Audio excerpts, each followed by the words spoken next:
এবার কাওয়ালি, কাওয়ালি শব্দটা কাউলুন, এটা একটা আরবি শব্দ। কাউল মানে হলো কথা, কথা। এটা কুল, তুমি বলো, এখান থেকে আল কাউল মানে কাউল মানে হলো কথা।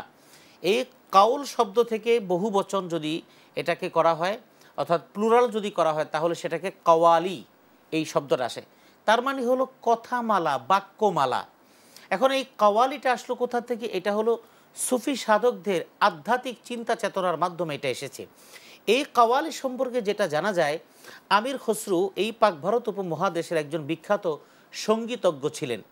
তিনি নিজামউদ্দিন আউলিয়া রহমাতুল্লাহি আলাইহির তিনি তার খুব সঙ্গ তিনি পেয়েছিলেন। এবং বলা হয় যে আমির খসরু এবং নিজামউদ্দিন আউলিয়া তারা দুজন ছিলেন। নিজামউদ্দিন আউলিয়া ছিলেন গুরু আর আমির খসরু ছিলেন শিষ্য। তার মানে গানের না, অর্থাৎ তিনি আধ্যাত্মিকতা গ্রহণের ক্ষেত্রে তিনি গুরু এবং শিষ্যের সম্পর্ক।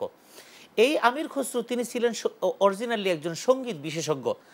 নিজামউদ্দিন আউলিয়ার সংস্পর্শে থাকতে থাকতে আধ্যাত্মিকতার সবক তিনি গ্রহণ করেছেন, অর্থাৎ আধ্যাত্মিক চিন্তা চেতনা থেকে তিনি ওই গানের যে প্রতিভাটা, সেই প্রতিভাটা দিয়ে আল্লাহ এবং রাসূল বা এই জাতীয় শব্দমালা, পরকাল শব্দমালা নিয়ে কিছু বাক্য, কিছু কাওয়ালি তিনি রচনা করেছেন। আমরা সেই রচনা কথাগুলো আর শুনবো, দর্শক আছেন। 1325 খ্রিস্টাব্দে নিজামউদ্দিন আউলিয়া রাহিমাহুল্লাহ তাআলা তিনি যখন ইন্তেকাল করেন খ্রিস্টাব্দে, মারা যাওয়ার পরে তার কবরের কাছে গিয়ে তিনি ওই যে মানুষ মরসিয়া করে এবং শোকগাথা যেটা করে, তো এই আমির খসরু তার গুরুর এই তিরোধানে পৃথিবী থেকে চলে যাওয়ার কারণে, যেহেতু তিনি সঙ্গীতজ্ঞ ছিলেন, তিনি এই জাতীয় বিরহ নিয়ে তিনি কিছু এরকম কথামালা লিখলেন, সেটাই কাওয়ালি। এবং তিনি সেগুলি গাইলেন। এবং যতটুকু জানা যায় 6 মাস পর্যন্ত তিনি তার কবরস্থানের কাছে গিয়ে গিয়ে এগুলি গাইতেন এবং একাকীও তিনি গাইতেন।